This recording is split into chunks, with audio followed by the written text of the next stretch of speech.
These days, it can be hard to trust the media. What's true, what's fake, and who is behind the message? I'm a freelance journalist and videographer who has spent years studying the media.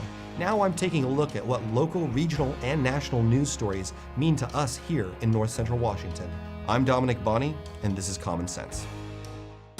Hello and welcome to Common Sense. I'm Dominick Bonny, and I want to pick up where I left off last week, which is what happens when toxic masculinity, toxic online culture, and toxic gun culture combine. In today's episode, I'm going to continue to examine the modern industrial hate complex online, aka social media, talk to a local man who has been personally affected by a symbol of hate directed at him, and propose some common sense measures to make the internet less awful, our society more functional, and dare I say, happier.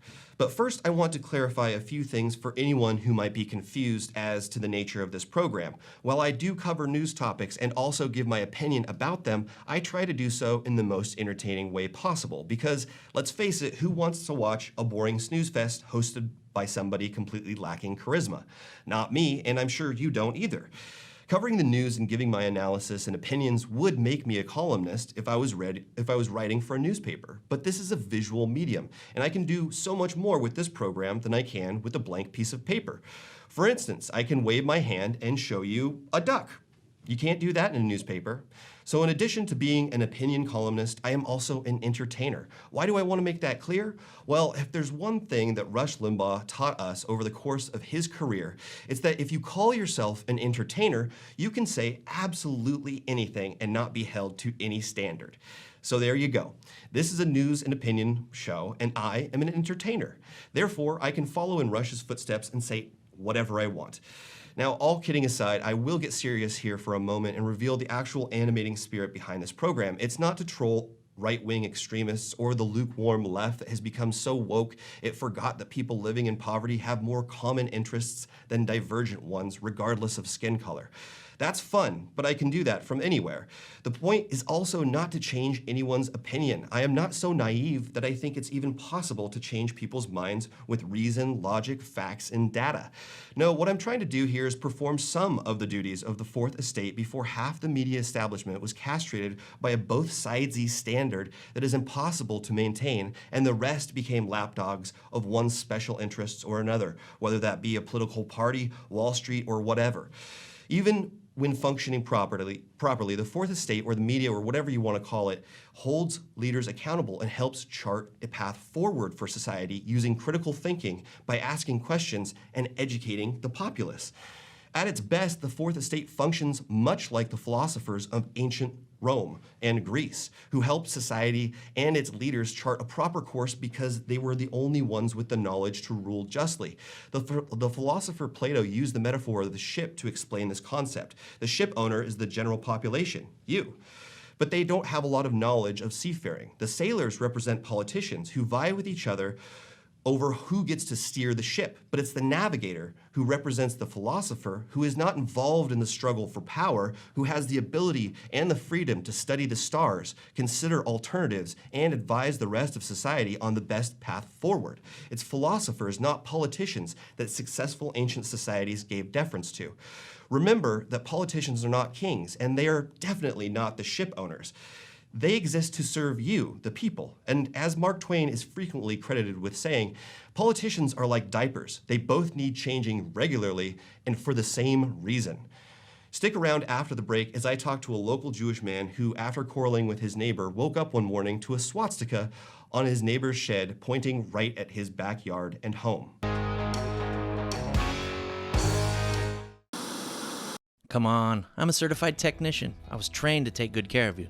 9. I've only been to the dealer. I've been coming here for years. These guys are great. Look around. The BMW, the Jag, the Volvo, they're all waiting for regular service. Well, the BMW has a little computer issue, but that's nothing we can't handle. Come on in. From regular maintenance to computer troubleshooting, trust the Global Car Care technicians with your import, diesel-powered, or domestic vehicle. Global Car Care, they speak your car's language. Dankeschön.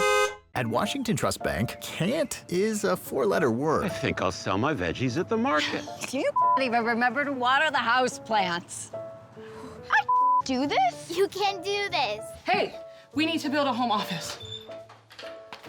We're adding another bathroom. I think I'll study programming. Bro, you can't even connect your phone to Bluetooth. We believe you can do whatever you set your mind to, and we'll help you get there. Washington Trust Bank, privately owned, locally invested.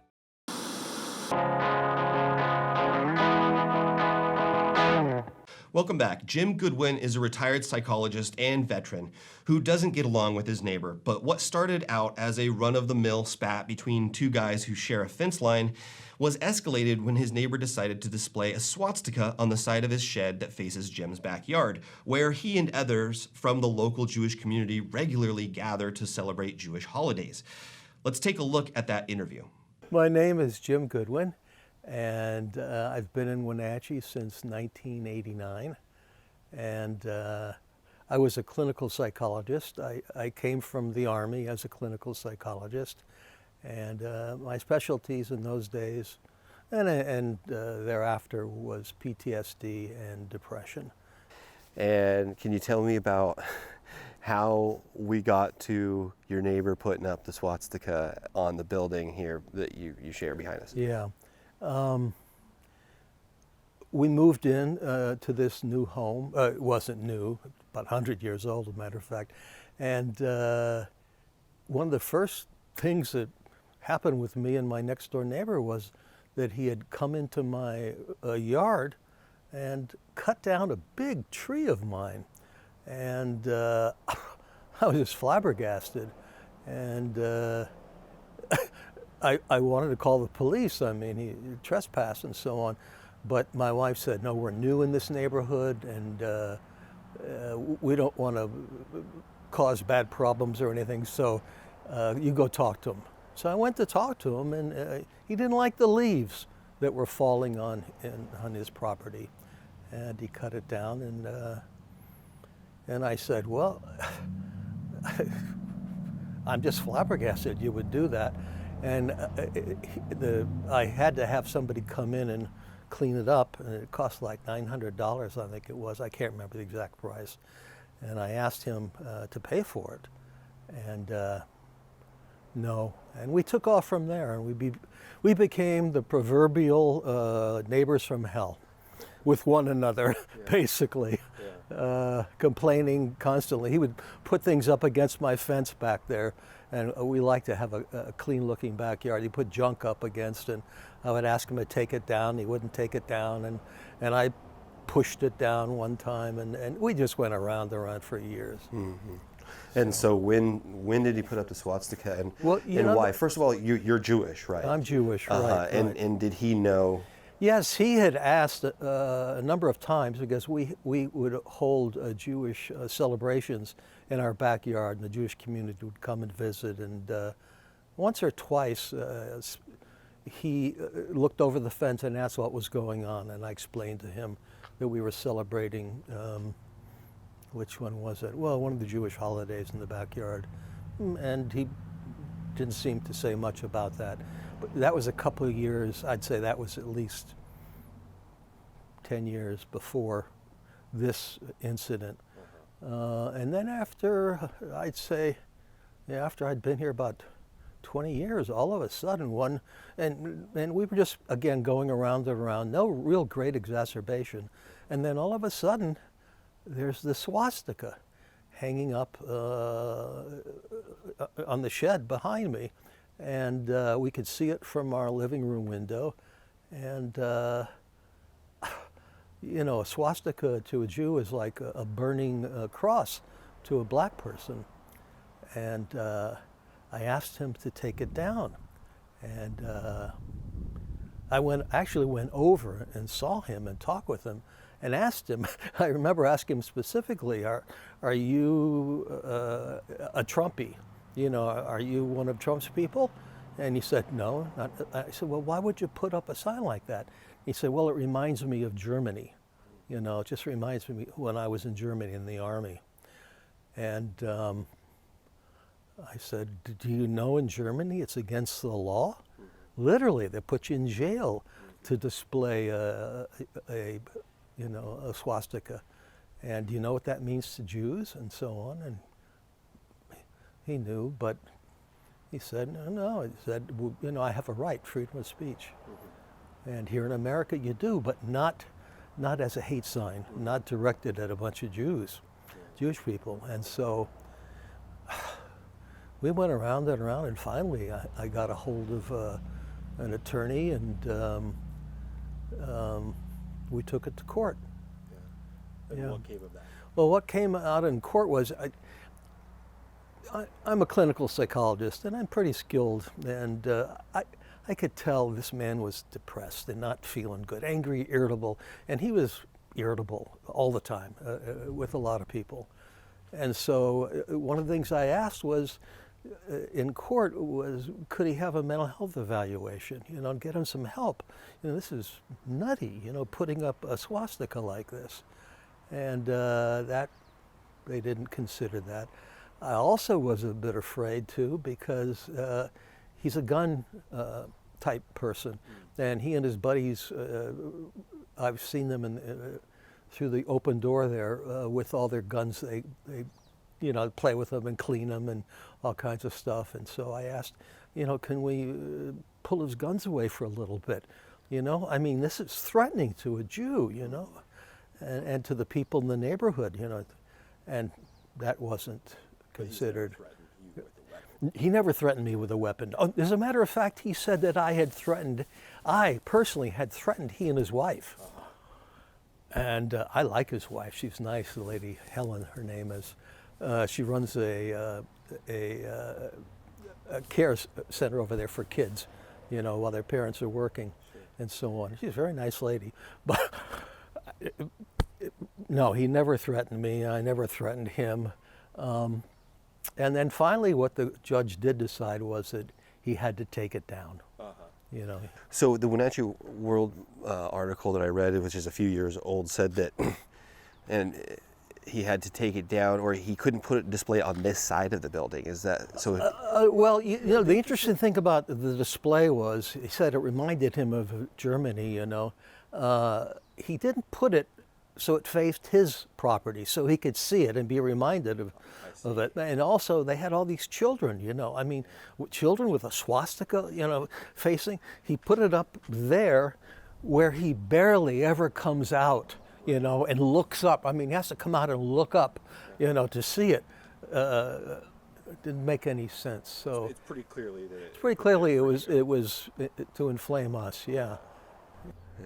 Yeah. Well, thank you for speaking with me today. My last question is always, is there anything else that you think that the public should know about this issue? You mean my particular issue? More like the issue of using that symbol as an offhand. I suppose the thing that I'm really interested in, and that I've spoken about before, is symbols and symbolism, right? A symbol like that, with the simple act of just putting it on a surface, it says a lot. It comes with a lot of communicative baggage. So I guess my question would be, is there anything that you want the public to know about you being a Jewish person and the offhand use of the swastika and what seems like a resurgence in its use, online as well as in person? Well, I think since the Trump administration, there's been an exacerbation of far right white supremacy signs and labels and things and so on, and the swastika is obviously the epitome, of that here in America, and it's disgusting, and so I think it hurts a lot of people. It hurts war veterans, it hurts families that lost people, it hurts whites, it hurts blacks. It hurts everybody except the far right, and they're a minority, and there needs to be something done. But the reality is, human beings will be human beings, and racism will be here long after you and I are gone, unfortunately, and we just have to do the best we can to police it. Sure, we do, and part of that, I think, is making it taboo in polite society, in civilized society, like it has been. Exactly. And that's one of the issues that, you know, I think that we can see with when this stuff pops up and is treated with a cavalier attitude, it normalizes it and it says that's okay. And that symbol of, you know, 6 million Jewish people dead and 12 million people dead in the Holocaust, it just normalizes that symbol of that. Well, it's like a lie. It's like the big lie we talk about now with Trump. You keep repeating it, and people get used to it. As a psychologist, we would call it getting habituated to something. Sure. You live in a house that smells of cat. After a while, you don't smell it. Yeah. Someone new comes in and goes, "Oh my God, right. Stinks in here." Yeah. But you're so used to it, and human beings habituate to the damnedest things. Right. And that's one of the problems we had with this past fellow who thought he was our president. Right. Well, yeah, and have you heard the term, the Overton window? The Overton window is the window of what's acceptable, right, in society, in general society, when you're communicating in general society. And what we've seen is when the leader or when the leaders try to move those goalposts, more and more stuff becomes normal, right? So when we had the Hollywood access tape or whatever, when Trump was bragging about grabbing women by whatever, that normalizes that behavior. So then so many more people think, well, that's acceptable. The Overton window has then moved, you know, but it's just an interesting concept. I was wondering if that was something that in psychology you've come across. But, no, that sounds like a new term that, you know, I'm an old timer. I've been retired now for how many years? Right. So actually my last question is, you did see recently that there was a shop down in South Wenatchee with a big poster of Hermann Göring, Nazi in all party his glory. Leader. Yeah. And so you went in there and you talked to the guy about it. I talked to the owner, and he, you know, he has, it sounds like a very, very far right way of looking at things. And he was a nice enough fellow. And I explained to him I'm Jewish and an ex-Marine and from Vietnam, and, you know, but as far as he was concerned, you know, there are too many woke people out there, you know, complaining. And he said it's been up there for 8 years. No one's ever said anything before about it. And a Jewish fella from Arizona got a hold of me and said, "What's going on in Wenatchee? You know, here's this thing." And I didn't know anything about it. Yeah. So I went down and talked to him.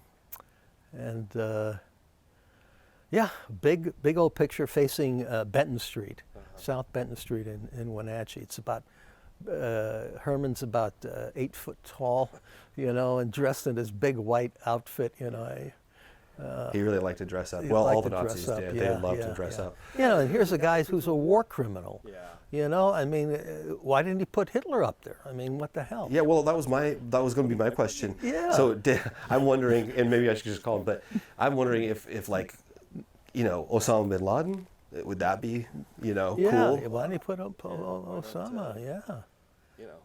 Yeah, because Osama's got nothing to do with the right, the far right. Yeah, exactly. Yeah. Well, interesting, these symbols. All right, well, thank you so much for speaking with me today. Well, it's my pleasure. For showing me, you know, this whole thing. Thank you for showing an interest in it. I mean, it needs to be more publicized. People need to understand, and people need to not stand by and say nothing. They need to say something. I agree. You know? Yeah. Silence is complicity. It is, absolutely. Yeah. Absolutely. Yeah. Great. Well, thank you so much. You're welcome. This is an example that proves that symbols of hate do pop up right here in our deceptively bucolic little community. People tacking up swastikas or displaying shrines to Nazi war criminals isn't something that just happens somewhere else. It's right here in our community, and I think it speaks to the increasing normalization of hate speech and symbology online, as well as the rapidly disappearing line of demarcation between what was once the extreme right-wing neo-Nazis and white nationalists and mainstream republicanism. Stay tuned after the break for my thoughts on how we can counter hate, not by ignoring it or avoiding the topic, but rather by changing the systems that regulate big tech. At Earthwise Pet, we take an all-natural approach to wellness and nutrition.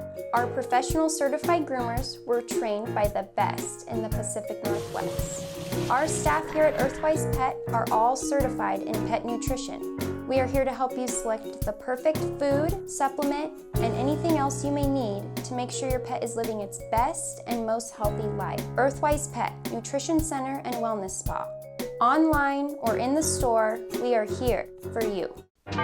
Boating in the Wenatchee Valley starts at Bob File Boats and Motors. Now you can fish like a pro without breaking the bank thanks to the ProMag aluminum fishing boat by Smokercraft. It features a great layout with a spacious bow casting platform, huge live wells, and in-floor storage to safely stow your gear. See the Smokercraft line of boats at Bob File Boats and Motors on Sunset Highway in East Wenatchee or online at bobfile.com. Bob File Boats and Motors, we're dealing. Bob File's gonna make you smile. Make being home fun again. Blue Lagoon Pool and Spa has just what you need to bring fun back into your backyard. We have a wide selection of artesian spas and swim spas, new and used, to choose from. We are happy to announce we are now selling Rainbow Kids play structures with 50 models to choose from. To help finish off your entertainment area, we have patio furniture and Komodo Joe grills. At Blue Lagoon Pool and Spa, we have just what you need to bring family fun and entertainment to your backyard. Stop by today. Badger Mountain Brewing is proud to announce the grand opening of our new kitchen. Come try out our new menu featuring fabulous steaks, prime rib, gourmet burgers, and seafood grilled up by experienced meat master, Chef Galen Goodman. To complement your mouth-watering meal, Badger Mountain Brewing features 14 in-house crafted beers, an alcohol-free root beer infused with 11 different herbs and spices, 3 different ciders, and a great wine selection. Don't miss out on the best meats and the best brews down at Badger Mountain Brewing, located at 1 Orondo Avenue across the tracks from the Pybus Market.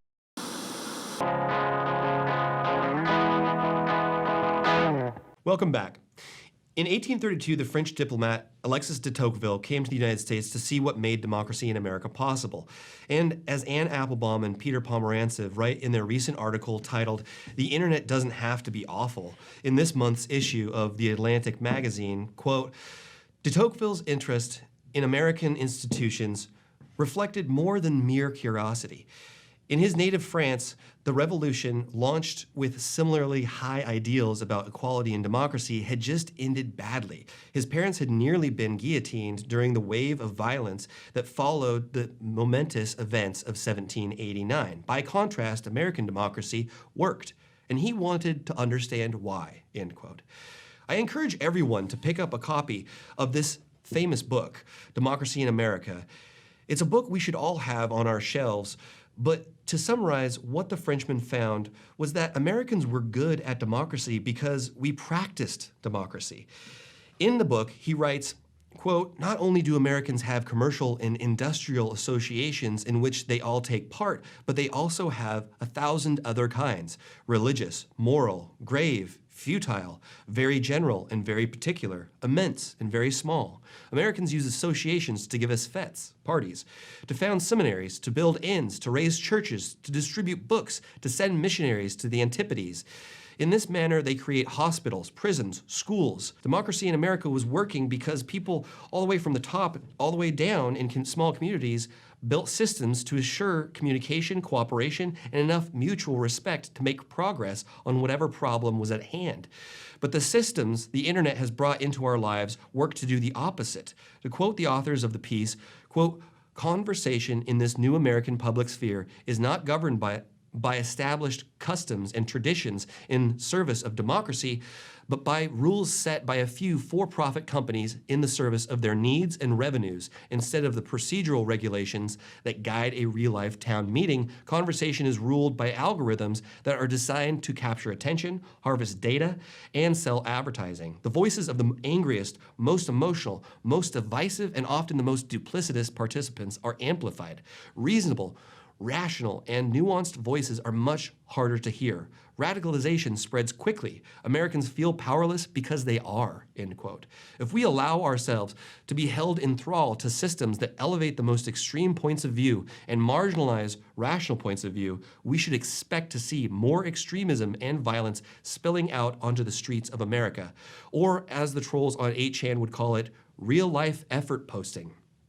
We need an internet that promotes democratic values instead of destroying them, that makes conversations better instead of worse. But how can we change the system to make it better? Well, as per usual these days, it's the European countries that are leading the progress here, while America languishes behind. They're focusing on the algorithms, which means that social media companies are not held responsible for each tiny piece of content, but they are responsible for how their products distribute and amplify material. That is, after all, what these companies actually do: organize, target, and magnify other people's content and data. Shouldn't they take responsibility for that? Again, from Applebaum and Pomerantz's article. Quote, "The regulatory focus in Europe is on monitoring scale and distribution, not content moderation. One person writing a tweet would still qualify for free speech protections, but a million bot accounts pretending to be real people and distorting debate in the public square would not. Facebook and other platforms already track and dismantle inauthentic disinformation and amplification campaigns. They have all invested heavily in staff and software to carry out this job. But there is hardly any way to audit their success. European governments are seeking ways that they and other civic-minded actors can at least monitor what the platforms are doing." End quote. Time will tell if Europe's attempts at regulating social media will work, but one thing we do know is that taking a hands-off approach is not working here. But what could the future look like if we took this issue seriously and had informed representatives who had some basic grasp of how the internet and technology works? Again, Applebaum and Pomerantsev. Quote, "Let your imagination loose. What would it really mean to have human rights online? Instead of giving private companies the ultimate decision about whose accounts, whether yours or the president's, should be deleted, it might mean online citizens could have recourse to a court that would examine whether they violated their terms of service. It would also mean being in charge of your own data. You could give medics all the information they need to help fight diseases, for example, but you would also be guaranteed that that data could not be repurposed. If you were to see advertising, political or otherwise, you would have the right to know not only who was behind it, but how your data were being used to target you specifically. There are other possible benefits too. Rebuilding a civically healthier internet would give us a common cause with our old allegiances and alliances and help build new one. Our relationships with Europe and the democracies of Asia, which so often feel obsolete, would have a new center and focus. Together we could create this technology, and together we could offer it to the world as an empowering alternative to China's closed internet and Russia's distorted disinformation machine. We would have something to offer beleaguered Democrats from Moscow to Minsk to Hong Kong, the hope of a more democratic public space. Happily, this future democratic city is not some far-off utopia. Its features derive not from an abstract grand theory, but from harsh experience. We often forget that the US Constitution was a product of a decade of failure. By 1789, its authors knew exactly how bad the Confederation had been, and they understood what needed to be fixed. Our new internet would also embrace all the lessons we have so bitterly learned, not only in the past 20 years, but also in the almost 2 centuries since de Tocqueville wrote his famous book. We now know that cyberspace did not in the end escape the legacy of John Perry Barlow's weary giants of flesh and steel. It just recapitulated the pathologies of the past: financial bubbles, exploitative commercialization, vicious polarization, attacks from dictatorships, and crime. But these are problems that democracies have solved before. The solutions are in our history, in our DNA, in our own memories of how we have fixed broken systems in other eras. The internet was once the future, and it can be again if we apply the best of the past to the present.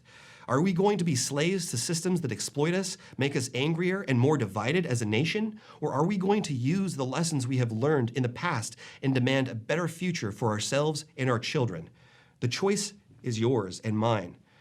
Join me next time for more Common Sense.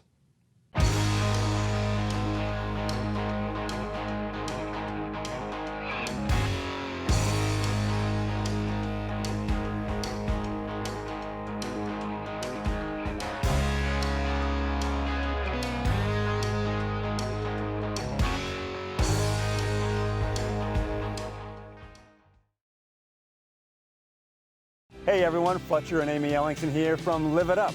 Join us every week as we answer your questions on health, wealth, and relationships. We're all about you creating a life that you love, so tune in to Live It Up.